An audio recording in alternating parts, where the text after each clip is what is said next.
Hello, friends. So back with another live episode today. I have a little friend here with me today. But I'm talking to Sarah from Sarah Skiing on Instagram. I think I pronounced that correctly, so she'll correct me on that. But we're going to talk all about digestion and food sensitivities, which I know is a very popular topic amongst the wellness community and a lot of confusion. So definitely excited about this conversation. I'm going to add her in here and we're going to get this party started. Let's see if that worked. Hi. Hello. How are you? Oh, this is so close. I know, it like really zooms in on your face when you join in with people. It sure does, but Okay, that's okay. How are you doing? I'm good. I have a little visitor Love this it. week, so he's So gonna join cute. in. But where are you located? So I'm in Denver, Colorado. I used to live in Boston and then Cincinnati, and now I'm in Denver and absolutely loving it. Where are you? Nice. I love Denver. Our in-laws just went there to find an apartment for our her son or whatever, but like he's moving there. I love Denver though. Yeah, I'm it's in amazing. Atlanta, Oh, cool. Yeah, I haven't hot been there. I've Atlanta. only flown through. Oh, I you know. gotta get to ATL. Good stuff. There's like a million cities within one. So there's like Midtown, Buckhead, there's so many metropolises. So it's Yes. kind of a lot, but it's super fun. My parents So, used to live there and have said it's wonderful. So I will give it a try eventually. okay. Well, always can stay. If you need a place to stay, I got you. Love it. Um, but yeah, so I appreciate you hopping on with me, and it's been great connecting with you through just the NTP life. I was like, Yep. wow, there are so many awesome people in this community that I can't, you just keep connecting with. So I love though that you're so specifically focused on gut health and digestion, because I think that there is so much confusion in that conversation, and just like I think you posted it yesterday, just about people trying to DIY it and Google it and everything. And it's like there's so much more to it. And I never realized it was so connected. So definitely want to dive into that specifically. But share a little bit about like your story, what kind of led you to your route right now. I know you're in school still doing a master's, right? Yeah.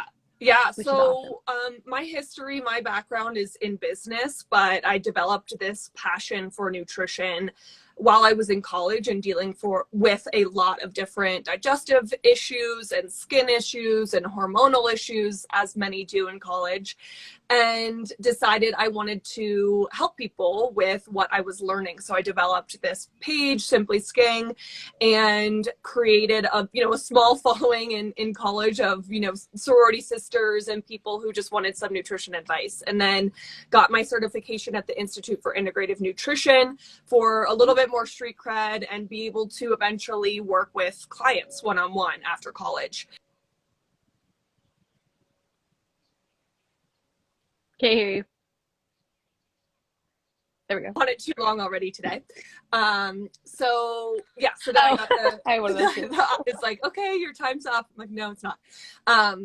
So I got the IAN certification and then saw clients for a little while with that, but felt like I needed more nutrition knowledge. So I joined NTA to become a nutritional therapy practitioner, and best decision I have ever made. The things that we learn in the NTA program are so in-depth and so practical for working with clients. It's not just science nutrition that you can't really translate into working one-on-one with clients. It's very, very translatable.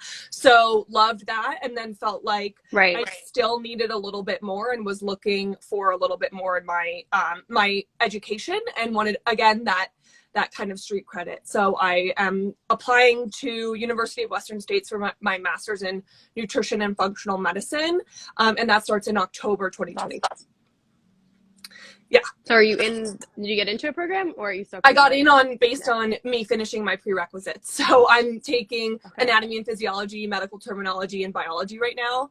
And that's a whole thing, but it's, you know, I'm learning a ton, and then that can all be applied. I really was attracted to this specific program because it does have a huge piece of functional medicine in it versus just a nutrition focused program. The Institute for Functional Medicine partners with University of Western States to offer a really, you know, diverse and developed curriculum around functional medicine. That's awesome. Yeah, I think especially like I didn't study nutrition in college. I was a mass communication, marketing Yeah. major. So the prerequisite thing, it's like it's a whole extra step to do, but it's I'm sure now it's exciting because you're passionate about it. Where in college, I mean, I wanted to do nutrition initially, but they didn't have it at my school. But Yeah. like the fact that you're in the zone, you know what you want to do, I think that's really awesome. So that's exciting. Yeah. It took a while. I was the same as you where I, didn't know what I wanted to do in college. So I just picked a random, like, I'm a Right. supply chain major. It's just like so random. But I'm glad, it's led to me to where I am today, and it all happens for a reason. So, and then, yeah, so it's all worked out. It's just been a journey. Yeah. So like I'm curious what I know some people too, just to touch on like the education part and like some people, do the IIN program and then NTA. I didn't particularly do IIN, but I've heard awesome things about it. But I'm curious like what the difference is just in terms of like, I mean, obviously I have an NTA, but Yeah. telling Yeah. people there. Pretty big difference, honestly. I don't think the IIN program was very science nutrition based. It's very much like these are all the diets: vegan, raw, plant, plant forward, or paleo. All these different diets, and then how to do motivational interviewing, work with clients. It's very health coach focused, so like coaching specific. Whereas I graduated from that program like, okay, I still am craving so much nutrition knowledge that I was just doing on my own. And that's where NTA was really awesome, because they do give you a little bit of the client focused training, but it's a lot of the science behind nutrition and things like that. So combined, great. If I had to pick one, I would pick NTA for sure. Okay, good to know. Yeah, just always I get questions like that sometimes, like I'm interested in this, where do I start? Yeah. So I think it's overwhelming. Yes, You're going to pay sure. the same out of pocket similarly, I feel. Very so similar. Just yes. Go all the way in. And I feel NTA is very digestible still, very doable. For sure. Yeah, I mean, I was working full time doing it and seeing clients and all of that. So it's very doable. Yeah. Well, cool. Well, definitely want to talk specifically about what you're passionate about in the gut health world. So kind of tell me like what kind of got you to pick that topic out of everything, because it's definitely not the most sexy, would you say? But no, it's not. So important. So like I said, I dealt with bloat and food sensitivities very much throughout college and then after college. And I think a lot of that had to do with drinking alcohol and not eating very well. And then, but also taking, birth control pills and Advil whenever I wanted, and all of these different kind of over-the-counter medications, and it just destroyed my gut. And so I started dealing with really bad, like I said, food sensitivities. I couldn't eat dairy. Gluten made me really bloated, like all these different things, and then was breaking out on my face. And all of it was just very confusing and unknown to me, because I'm like, oh, I'm eating healthy. What's going on? And uncovering that the gut has so much to do with all of these different body systems. So you can have issues with your skin or with PMS or with your thyroid, and it's direct, or mental health, anxiety, depression, directly related to the gut. So I thought, okay, if I can help people improve their gut, I can help people improve all different areas that we normally talk about as separate body systems. It's all connected, and we have to think about it that way through the gut. So while I was dealing with all of these GI issues and then turned into hormonal issues, I was diagnosed with PCOS and endometriosis about 2 years ago. And that shook me. I was like, I am a nutritionist. Why am I dealing with these things? And it was all rooted in my gut health. I started working with a naturopathic doctor because it felt a little bit out of my control with these huge diagnoses, and I needed support. And that's why I always talk about, investing in your health because it was the best decision I ever made. Nutritionists still need support too. And Right. doctors still need doctors. Like you can always have more support with people who are specialized. So I found a naturopathic doctor who was specialized in endometriosis and hormonal imbalances. And she basically just approached it from a gut approach, right? She looked at my gut, uncovered a candida overgrowth and dysbiosis and some liver stagnation and some organ stagnation. And I can honestly say I feel 10 times better than I ever did. And it's all from the gut. So it was a huge, journey for me, and working on improving my digestion, healing the gut, etc. And I'm like, okay, I've learned so much. I want to be able to help others with that. And that's kind of what led me to this. Yeah, I love that. I mean, it's so true. Like it's connected. Everyone's like, heal my hormones or fix my acne. And it's like, let me change my products out. And it's like, whoa, that's Yeah. not gonna work. I mean, it'll And help, even but even I did that. I was like using all these acids and peels and like scrubbing same. I had all this hormonal acne on my chin, like scrubbing away at it. And it's not on your face, it's in your body, it's in your gut. That's what you have to do. And same with PMS. I'm like debilitating cramps and mood. I literally had PMDD, which is a form of depression when you get your period. And I was lost, and I was thinking Advil and all these things. And I'm like, there's nothing to do with my gut. And it had everything to do with my gut. So now that I've gone through those experiences, it's really helped me be able to help others. I love that. So let's break the gut down then, because I think if people are, it's the world of information. So explain the gut, I guess, in a very like simple term, and kind of like how it is all connected to the other systems that typically people would come to a nutritionist for. Yeah, so I guess I like to start with the idea of digestion being a north to south process. So when we think about digestion, we think about our stomachs, right? Like down right here, we just think about, okay, we've got to break down our food and then we poop it out. Like, okay, there's so much more to it. And there's something called the cephalic phase of digestion, which is just the digestion phase in our brain. So when we're looking at food, we're thinking about food, we're cooking food, we're smelling food, that starts the digestive process. That starts the salivary amylase in our mouth, that secretes the stomach acid in our stomach. It gets our enzymes flowing from our pancreas and our liver. So all these really necessary functions and digestive juices that need to flow in order to allow for gut health. So if we don't have that, and we're, say, for example, sitting in front of our computer and writing emails and extremely stressed, our boss is calling us and we're shoving down lunch, and we ordered it, we didn't even cook it, our body isn't breaking down that food. And that results in large particles of food traveling down our digestive tract and into our small intestines and our large intestines, where we do not want large particles of food. We just want the micronutrients in those areas. So that causes inflammation. Those large particles of food can cause leaky gut, where we want our gut lining to be really nice and tight. And then it can open up like this and then allow particles of food, bacteria, pathogens, toxins into our bloodstream and create an immune response. And what is an immune response? That can result in any way, where our immune system is like attacking our own body, and it can result in anxiety, acne, bloat, IBS. So all these IBS diagnoses are so common now. It's just leaky gut, and it started in the brain. So really making sure, I never jump into any protocols to heal the gut with my clients until we have north to south digestion optimized, and then we can work on healing and sealing and restoring the gut barrier. I love that. Yeah, I think it's interesting because people are always like, oh, I do food sensitivity tests, which we'll talk about. Yeah. But then also, crap, I had something else in my mind. I forgot. But just more, it's always, there's something going on and they never think that it's up here, and it's, No. it's always just further down and whatever. So I think it's crazy how it's all connected. But so explaining like how someone can support the northern part of their digestion, Yeah. and simple tips that you kind of start with, like what would you recommend?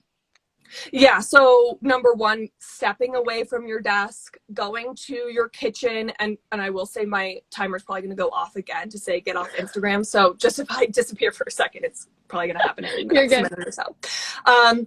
Go into the kitchen, go cook your meal, have a little cup of water with some lemon juice. That starts that digestive process, starts the stomach acid secretion.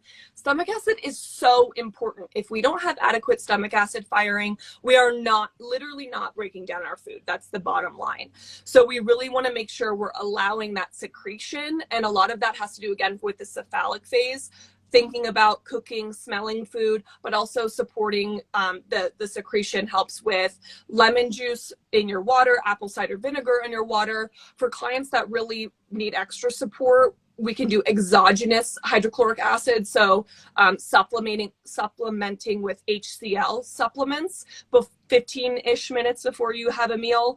That helps secrete stomach acid, and then have exogenous stomach acid. So that's kind of the main steps that I encourage my clients to take to really slow down. We're in such a fast-paced environment. I'm a culprit of this myself. I have the hardest time stepping away from my desk, eating my food, looking at my food, not scrolling on Instagram, not responding to DMs while I eat. Like, I can relate. Same. So it's not like I do this perfectly. It's just I know when I'm doing it wrong.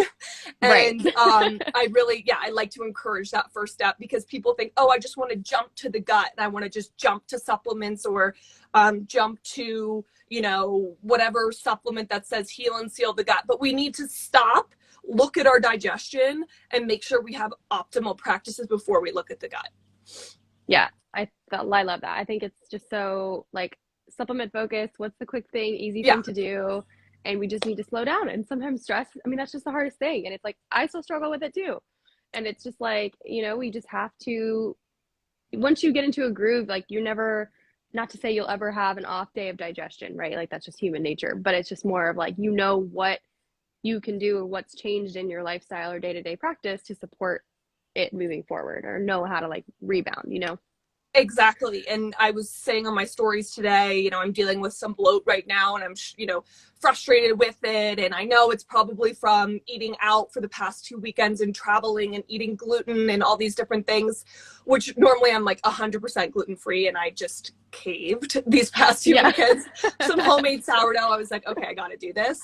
But now I'm kind of paying for it. And there's, actions that I'm taking. I posted all about it on my stories today, that I'm just supporting digestion. That's the end of the day. We have to start with digestion up here before we jump to being really frustrated and upset with the bloat down below. Absolutely. Yeah, I definitely was on the acne train too. And it was like, we went out of town for our anniversary a few weeks ago. Skin went crazy. And I was like so frustrated at myself, but it was like, at Universal Studios, there's not healthy options, okay? Like, I'm going to do the best I can do. No, but there's it's not. Just, even if you get a salad, it's like lettuce and cheese. Yeah. So it's definitely frustrating, but I think it's just like, you're going to live your life, you're going to do what you need to do, but knowing how you can support it when you have control is the most important. Yeah.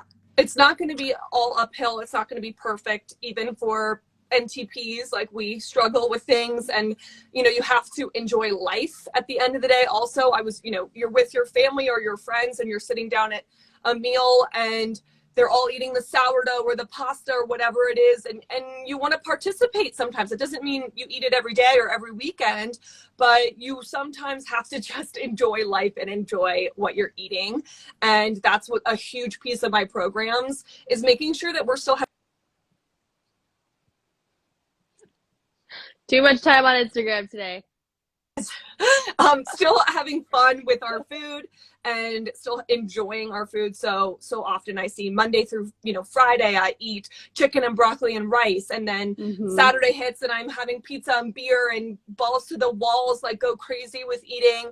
And that doesn't have to be that way. There's so much resources out there and really great recipe developers that do gluten-free or dairy-free or just anti-inflammatory and really just whole food based. Like enchiladas now, you can make healthy enchiladas and a really great chicken chili or things like that really are quite delicious and don't have to be depressing and diety. Right. No, I love that. It's all about balance. It's the one thing I always tell people, have fun, but 90% of the time you gotta be on top of it. Yeah, agree. So discussing the sourdough thing a little bit and then just like going into food sensitivities, I think like, gluten and dairy are things people initially go to. They'll do a food sensitivity test and they'll expect those to be kind of main triggers. Maybe they're not. But I know for myself, even like I've struggled with navigating the elimination part of those things, especially as I'm learning more about how valuable dairy is and like, how Yeah. raw organic dairy is actually very beneficial. And it's like, what is your approach there with, giving up? Because I've also haven't experienced too much of a side effect to sourdough, but normal gluten, I definitely have a tolerance to.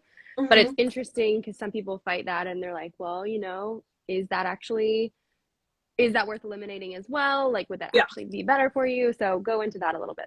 Yeah, so first piece of that, food sensitivity testing, I get that question literally all the time. It's like, okay, I want to do your program, but can you do food sensitivity testing? And I kind of have to explain every time, like, I don't really encourage my clients to do food sensitivity testing. If you want to and it's free and it's in your insurance, okay, sure. But what does that do? It takes out large food groups and random foods that aren't actually the problem, right? So you can get a food Right. sensitivity test back and have 20 foods come back. Avocados, green beans, potatoes, shrimp, and you're like, what? Like, that is so random. And usually 99% of the time, it's not the food that's the problem, it's your gut. So you're not reacting to the food, your gut's just not digesting those foods and assimilating and absorbing optimally. You're having that immune reaction that we talked about earlier. Like, it's not the Right. food, it's your immune system reacting to the food. So we have to go back to, okay, let's not do a food sensitivity test. Let's heal and seal the gut. Let's work on digestion. Let's optimize blood sugar regulation and liver function. And then you won't react to the green beans and the shrimp because your gut is functioning optimally. And then when it comes to things like sourdough in general, I say people, with an autoimmune condition should just avoid gluten products all around, right? So that even includes oatmeal that has Mm-hmm. usually some remnants of gluten in it. There's now gluten-free oatmeal, so usually people can find that. But oatmeal, sourdough, even though the fermentation process with sourdough breaks down a lot of the gluten and then adds all of these great gut bacteria or bacteria for your gut in the bread, so it helps you digest it, and the fermentation process digests it a bit for you. So usually people with just a gluten sensitivity, no real chronic conditions, no autoimmune conditions, do fine with sourdough. Personally, endometriosis is considered an autoimmune disease, so I try not to, except when I'm in Chicago and I guess with my family once in a while I'll do it. But in general, I really try to be totally gluten-free. Okay. Nice. I like that. Yeah. I think it's definitely obviously bio individual, but I think Yep. I think it's nice to know that people that don't have, a severe allergy have an alternative to Yes. enjoying a bread product, because I think that's something that brings a lot of joy to people. It's important, 100%. And a lot of the gluten-free products out in the grocery store are trash. It's just other really inflammatory grains and seed oils that cause issues beyond just being, just gluten. So I really recommend getting a gluten-free bread that is super, super simple. One of my favorite brands is Bread Seriously. I order it online and it gets shipped to my door, and I pull out one from the freezer every month. And it's great. And it's fermented, it's sourdough, but it's gluten-free. And it's really, really simple ingredients. So when you go gluten-free, don't just think that anything that says gluten-free is healthy, because it could be highly processed, packaged, inflammatory, and not any better for you. So really making sure that you're picking gluten-free, whole foods, and things that aren't highly processed. Love that. And then what are your thoughts on like sprouted grains? Like, like Ezekiel brand is popular, stuff like that. Yeah, I would say still ideally if it's best if it's gluten-free, but sprouted grains and legumes, soaked legumes, things like that are really helping you in that digestive process. So you can think about it as it's sprouted or soaked, it's kind of digesting a little bit for you. It's breaking down a little bit. So when you eat it, your body doesn't have to work as hard, and it's easier for you to digest and pull out the nutrients, the micronutrients from the foods. And then you don't have these large particles of food floating down your digestive tract. You just have pre-digested foods, and usually people do much better with it. Okay. I like that. Yeah, I like that approach. And then the dairy Yeah. portion. So explain the dairy side. Yeah. So I'm like you are, I'm learning a lot about dairy recently. And um, so often in personally, even people have dairy sensitivities, right? So they are either lactose intolerant or just have a straight up dairy sensitivity. And you know, that's hard. There's dairy products are great and have a lot of vitamins, minerals, nutrients in them, but it's the process of which we receive dairy, meaning how the cows are treated, industrial farming, and then how it's ultra pasteurized and kills off all these enzymes and probiotics and really necessary parts of dairy for us, right? So if we think about ultra Right. pasteurized dairy, that doesn't have the enzymes that we need to break down and absorb the dairy. So then we have reactions to this dairy, whether it's acne or bloat or gas or whatever it is. That's because it's ultra pasteurized. It has maybe antibiotics. It's not organic. These cows are fed candy and grains and trash. Like, it's terrible.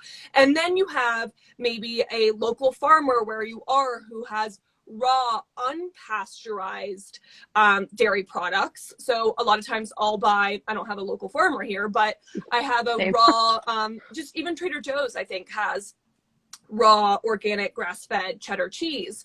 And so that, I mean, I do totally fine, whereas a regular dairy product, I may not, and many clients don't do very well with. So as we work on digestion, gut health, we may reintroduce really high quality forms of dairy because there are amazing vitamins and minerals in these high quality forms of dairy if you can digest and absorb it. Yeah, no, that's very important. I think the digestion is, people are like, oh, can I have it? And it's, you know, but you got to start up here and you've got to work your way down and make sure that process is working. So in Yep. terms of like the healthier fats that you would incorporate with clients to start would be, you know, things like avocado or coconut oil and, you know, Yeah. butter you'd probably steer away from. I But like, really do. I like animal products for fat. So ghee, butter. Butter usually people do very, very well with a dairy sensitivity. There's no real reaction with butter usually. So ghee, butter, coconut oil, MCT oil in your coffee if you can. And then what else? I'm blanking, but a coconut butter, all these mhm. different fats, olive oil, obviously, avocado oil. So really as many fats as you can get, I think is great. It's really great for your brain function. Your brain utilizes fat. It needs and requires fat, and your hormones. So it's really essential that you're getting adequate fats as well as adequate protein. We're chronically under eating protein as women. We're, you know, always in that kind of restriction mindset. And so that's another thing that I really work on with my clients is an abundance mindset, adding things in versus requiring to take things out or feeling stressed about what's on your plate. Add more healthy fat and protein in, and you won't crave or require the sweets at the end of the day or the potato chips or the things that don't serve you. You won't crave that as much if you're not restricting these huge food groups. Yes. I love adding and not taking back. I love that mentality too. Okay, so final question, since we're close to time, is some simple like foods that can be very supportive for gut healing, because I think, you know, a lot of people may not have the finances to work with someone. So what can they do in the sense of like over 3 or 4 over whatever, not over the counter, but like Yeah, things yeah, they can yeah. go to the store and grab. You know what I'm talking about. Totally. So things like bone broth, that's a huge one that you can sip on. Maybe you're not a huge coffee drinker, so having a cup of bone broth with ghee and garlic in the morning, or ginger or things like that. Bone broth is super healing and nourishing to the gut lining. Aloe vera juice, that's becoming, I've been a trend on TikTok now, and I'm like, okay, well, NTPs have known that for a while. I know. But I'm glad it's getting around now. So aloe vera juice, incorporating that in the morning as well. You can even put some in your bone broth. You can sip on it with just a glass of water. That's super nourishing. Ginger, super anti-inflammatory. So kind of cools, you can think about it cooling down the digestive tract. Garlic, super anti-inflammatory. Collagen. So lots of different foods. I have a lot of information on my page. I'm actually going to be posting later, I think next week, a list of really gut nourishing and digestive supporting foods that are really, one, nourishing to the gut, supportive of optimal digestion, and help improve the microbiome and the diversity in the microbiome to ensure that you have adequate gut bugs in your gut to support all these different foods that you're eating. Absolutely. Yeah, I think it's good to know that people can, do some simple things at home, and again, So working much. with someone who dives deeper and sees a lot of the dysfunction improves that to you, but definitely knowing that, like, I love bone broth and I'll notice a difference in digestion and like the Yeah. bowel movements and stuff, if you're not supporting your gut and I think the one thing for me was when I did a food sensitivity test, my reaction was avocado and I was devastated. But like Yeah. it was like I did give it up because it was the big trigger, but then I'm able to eat it now. So it's like we did the whole gut healing process. I eat it regularly now, and it's just all about that. But it's always like, I'm going to heal my gut and be done. And I think a lot of people don't realize it's a continuous healing process. Like, we're always going to have things that wreck it through alcohol, caffeine, stress, whatever. That continuously supporting it is so important. So It's that all or nothing mindset where like, I have to be 100% healthy. I have to be, drinking bone broth on a Friday night and no alcohol. It's like, relax. We can do a lot, and you can do two things at once. It doesn't have to be all or nothing. Moderation with everything, and that's key. So yeah, you can enjoy your glass of wine on a Friday or Saturday night or a Tuesday night if you're prioritizing your health in a lot of other ways as well. So again, doesn't have to be all or nothing. You just have to find, your balance with it. exactly. All about balance. All about balance. Love it. So, Overused word, but I still say it. exactly. Yeah. So finish up just explaining a little bit more about how people can find you, how they can support you, what you want to share, what you share on your feed, all that. Yeah. So my Instagram, Simply Sking, my website, simplysking.com. I'm like kind of on TikTok. It's just not my thing, I don't think, but I'm trying. And I'm working on it too. Yeah, it's just okay for me. But I have a program, Restore and Repair one-on-one program, 3 or 6 months, where we work on restoring the gut, repairing the gut, restoring digestive function, optimizing nutrition, and making sure that other areas of your life like sleep and stress are also optimized, because those are a huge piece of the puzzle as well. So I love working one-on-one with my clients. I share a lot of really great information on my Instagram just to kind of teach people kind of the tip of the iceberg and little things that you can do. And then if you need deeper rooted help, that's where the one-on-one programs come in. Perfect. I love that. Yeah, her feed is amazing. Go check it out. Thank you. I'll post her handle in the caption on this post as well, which will be living on my feed. So we'll have it for anyone that wants it. But it was great meeting you. And yes, this is so fun. Well, I'm hopefully make it out to Denver. I'll be sure to say hey. 100%. 100%. I'm around. I'm usually around at a coffee shop or, doing things. No, I know. So. I love your story. I love your walking stories. I've never been one to be like in the street talking. And even though it's like you're FaceTiming someone, I've just never done it. I don't know, but I love that you do that. It's definitely awkward, and I get weird looks, and I'm like, screw it. Like, I don't care. It's a time, kind of dead time for me, where I'm walking from one place to another. And I'm like, let's make use of this time. So if I'm like this on my cell phone and people are staring at me, I don't care. Whatever. I mean, you're talking to your mom. You never. They never know. Totally. But, well, I'll continue to support. I look forward to staying connected, and I hope you have a great day. Thank you. You too. We'll talk soon. Bye. Bye.